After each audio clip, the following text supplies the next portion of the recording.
Bom dia, vamos à nossa leitura de hoje em 2 Samuel, capítulos 20, 21 e 22. A sedição de Siba e a sua morte. Então se achou ali por um acaso um homem de Belial, cujo nome era Seba, filho de Bicai, homem de Benjamim, o qual tocou a trombeta e disse: Não fazemos parte de Davi, nem temos herança no filho de Jessé, cada um para suas tendas, ó Israel. Então todos os homens de Israel se separaram de Davi e seguiram a Seba, filho de Bicri. Porém os homens de Judá se apegaram ao seu rei, conduzindo-o desde o Jordão até Jerusalém. Vindo, pois, Davi para sua casa, a Jerusalém, tomou o rei as suas 10 concubinas, que deixara para cuidar da casa, e as pôs em custódia, e as sustentou, porém não coabitou com elas, e estiveram encerradas até o dia em que morreram, vivendo como viúvas. Disse o rei a Amassa: Convoca-me para dentro de 3 dias os homens de Judá e apresenta-te aqui.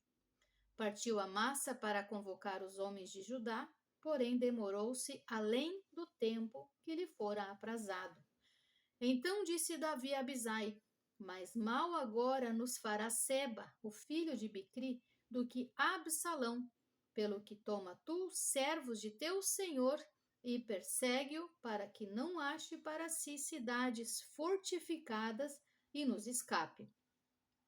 Então o perseguiram os homens de Joabe, a guarda real e todos os valentes. Estes saíram de Jerusalém para perseguirem Seba, filho de Bicri. Chegando eles, pois, à pedra grande, que está junto a Gibeão, Amassa veio perante eles. Trazia Joabe vestes militares, e sobre elas um cinto, no qual, presa aos seus lombos, estava uma espada dentro da bainha.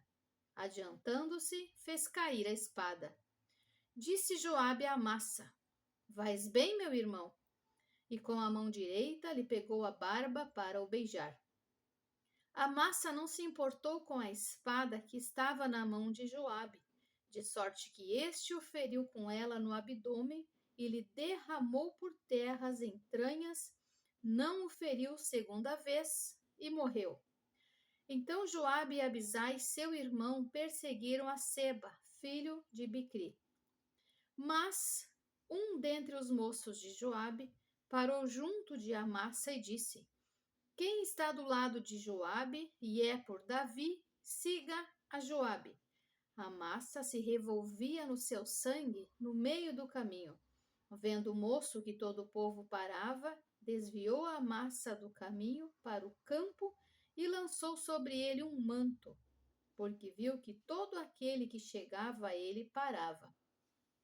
Uma vez afastado do caminho, todos os homens seguiram Joabe para perseguirem Seba, filho de Bicri. Seba passou por todas as tribos de Israel até Abel-Bet-Maaca, e apenas os beritas se ajuntaram todos e o seguiram. Vieram Joabe e os homens e o cercaram em Abel-Bet-Maaca e levantaram contra a cidade um montão da altura do muro. E todo o povo que estava com Joabe trabalhava no muro para o derribar. Então uma mulher sábia gritou de dentro da cidade: Ouvi, ouvi, dizei a Joabe: chega-te cá para que eu fale contigo. Chegando-se ele, perguntou-lhe a mulher: És tu Joabe? Respondeu: Eu sou. Ela lhe disse: Ouve as palavras de tua serva. Disse ele: Ouço. Então disse ela: Antigamente se costumava dizer: Peça-se conselho em Abel, e assim davam cabo das questões. Eu sou uma das pacíficas e das fiéis em Israel, e tu procuras destruir uma cidade e uma mãe em Israel. Por que, pois, devorarias a herança do Senhor? Respondeu Joabe e disse: longe, longe de mim, que eu devore e destrua. A coisa não é assim. Porém, um homem da região montanhosa de Efraim, cujo nome é Seba, filho de Bicri, levantou a mão contra o rei, contra Davi. Entregai-me só este, e retirar-me-ei da cidade. Então disse a mulher a Joabe: Eis que te será lançada sua cabeça pelo muro. E a mulher, na sua sabedoria, foi ter com todo o povo e cortaram a cabeça de Seba, filho de Bicri, e a lançaram a Joabe. Então tocou este a trombeta e se retiraram da cidade, cada um para a sua casa. E Joabe voltou a Jerusalém a ter com o rei. Joabe era comandante de todo o exército de Israel, e Benaia, filho de Joiada, da guarda real. Adorão, dos que estavam sujeitos a trabalhos forçados. Josafá, filho de Ailude, era o cronista. Seva, o escrivão. Zadok e Abiatar, os sacerdotes. E também Ira, o jairita, era ministro de Davi. Capítulo 21. Houve um dia de Davi uma fome de 3 anos consecutivos. Davi consultou ao Senhor, e o Senhor lhe disse: a culpa de sangue sobre Saul e sobre sua casa, porque ele matou os gibeonitas. Então chamou o rei os gibeonitas e lhes falou: os gibeonitas não eram dos filhos de Israel, mas do resto dos amorreus. E os filhos de Israel lhes tinham jurado poupá-los. Porém, Saul procurou destruí-los no seu zelo pelos filhos de Israel e de Judá. Perguntou Davi aos gibeonitas: que quereis que eu vos faça? E que resgate vos darei para que abençoeis a herança do Senhor? Então os gibeonitas lhe disseram: não é por prata nem por ouro que temos questão com Saul e com sua casa, nem tampouco pretendemos matar pessoa alguma em Israel. Disse Davi: que é, pois, que quereis que vos faça? Responderam ao rei: quanto ao homem que nos destruiu e procurou que fôssemos assolados, sem que pudéssemos subsistir em limite algum de Israel, de seus filhos se nos deem 7 homens, para que os enforquemos ao Senhor em Gibeá de Saul, o eleito do Senhor. Disse o rei: eu os darei. Porém o rei poupou a Mefibosete, filho de Jonatas, filho de Saul, por causa do juramento ao Senhor que entre eles houvera, entre Davi e Jonatas, filho de Saul.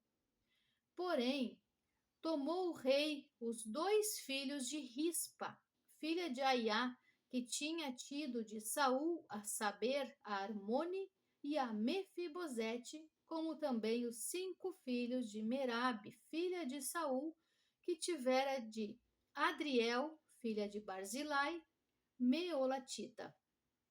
E os entregou nas mãos dos gibeonitas, os quais os enforcaram no monte perante o Senhor. Caíram 7 juntamente. Foram mortos nos dias da ceifa, nos primeiros dias, no princípio da ceifa da cevada. Então Rispa, filha de Aiá, tomou um pano de saco e o estendeu para si sobre uma penha, desde o princípio da ceifa até que sobre eles caiu água do céu. E não deixou que as aves do céu se aproximassem deles de dia, nem os animais do campo de noite. Foi dito a Davi o que fizera Rispa, filha de Aiá, e concubina de Saul. Então foi Davi e tomou os ossos de Saul e os ossos de Jonatas, seu filho, dos moradores de Jabes de Gileade, os quais os furtaram da praça de Bet-Seã, onde os filisteus os tinham pendurado no dia em que feriram Saul em Gilboa. Dali transportou os ossos de Saul e os ossos de Jonatas, seu filho, e ajuntaram também os ossos dos enforcados. Enterraram os ossos de Saul e de Jonatas, seu filho, na terra de Benjamim, em Zelá, na sepultura de Quis, seu pai. Fizeram tudo o que o rei ordenara.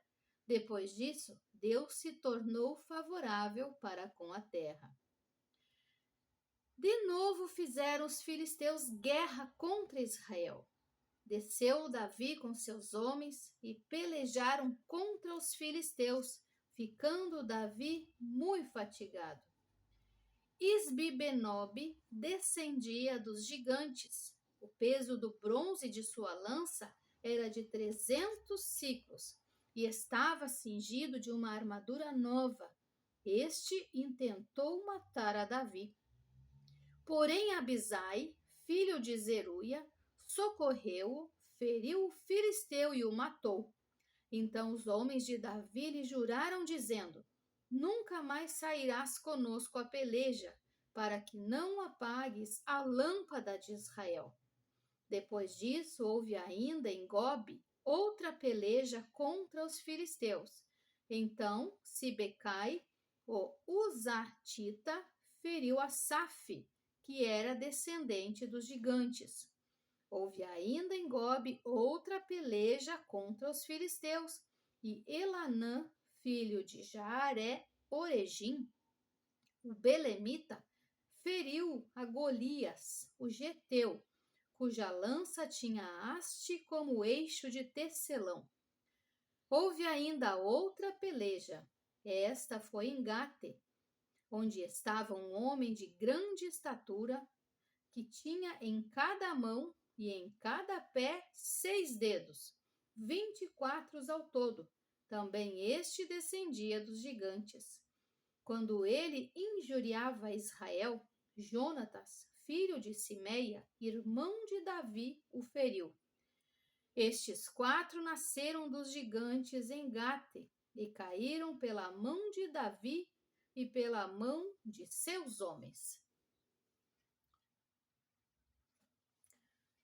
Capítulo 22. Cântico de Davi em ações de graças.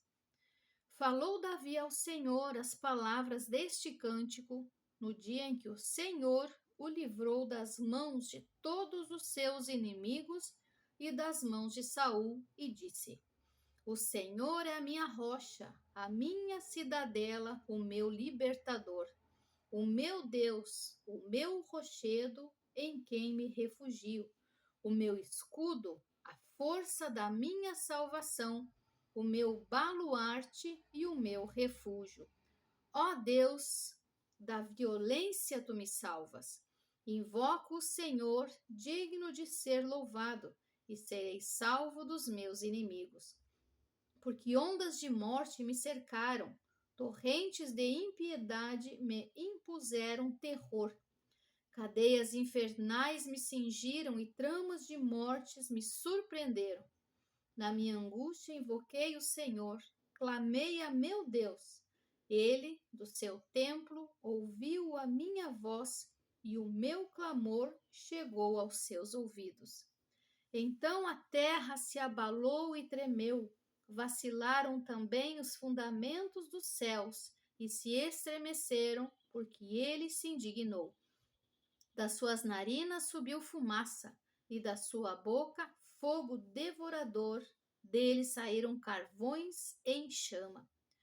Baixou ele os céus e desceu, e teve sob os pés densa escuridão. Cavalgava um querubim e voou, e foi visto sobre as asas do vento. Por pavilhão pôs ao redor de si trevas, ajuntamento de águas, nuvens dos céus.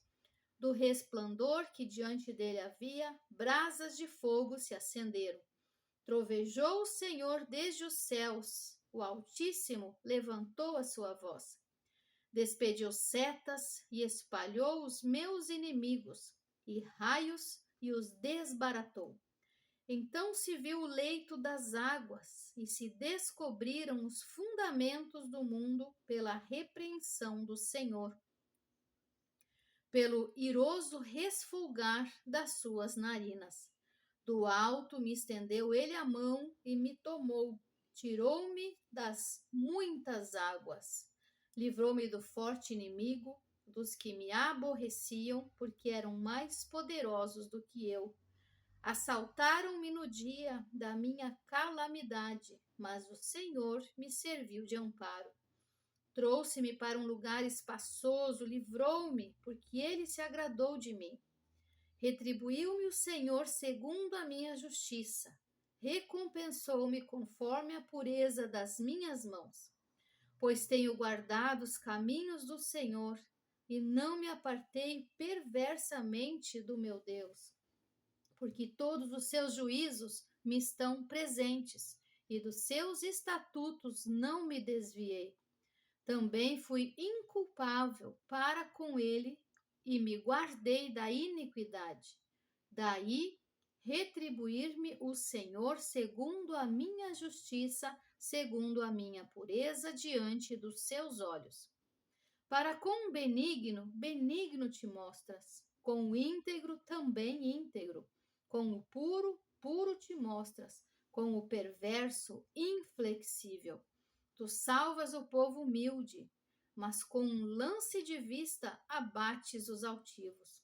Tu, Senhor, és a minha lâmpada, o Senhor derrama a luz nas minhas trevas, pois contigo desbarato exércitos, com o meu Deus salto muralhas.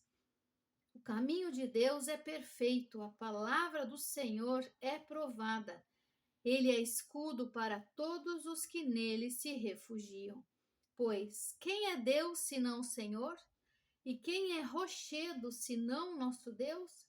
Deus é a minha fortaleza e a minha força, e ele perfeitamente desembaraça o meu caminho. Ele deu a meus pés a ligeira das corças e me firmou das minhas alturas. Ele adestrou as minhas mãos para o combate, de sorte que meus braços vergaram um arco de bronze. Também me deste o escudo do teu salvamento, e a tua elemência me engrandeceu. Alongaste sob meus passos o caminho, e os meus pés não vacilaram. Persegui os meus inimigos e os derrotei, e só voltei depois de haver dado cabo deles. Acabei com eles, esmagando-os a tal ponto que não puderam levantar-se, caíram sob meus pés. Pois de força me cingiste para o combate e me submeteste os que se levantaram contra mim. Também puseste em fuga os meus inimigos, e os que me odiaram eu os exterminei. Olharam, mas ninguém lhes acudiu. Sim, para o Senhor, mas ele não respondeu. Então os moí como pó da terra, esmaguei-os como a lama das ruas, os amassei. Das contendas do meu povo me livraste e me fizeste cabeça das nações. Povo que não conheci me serviu. Os estrangeiros se me sujeitaram, ouvindo a minha voz, me obedeceram. Sumiram-se os estrangeiros e das suas fortificações saíram espavoridos. Vive o Senhor, e bendita seja a minha rocha. Exaltado seja o meu Deus, a rocha da minha salvação. O Deus que por mim tomou vingança e me submeteu os povos. O Deus que me tirou dentre os meus inimigos. Sim, tu que me exaltaste acima dos meus adversários e me livraste do homem violento. Celebrar-te-ei, pois, entre as nações, ó Senhor, e cantarei louvores ao teu nome. É ele quem dá grandes vitórias ao seu rei e usa de benignidade para com o seu ungido, com Davi e sua posteridade para sempre. Deus abençoe seu dia. Se inscreva no canal, curta e compartilhe.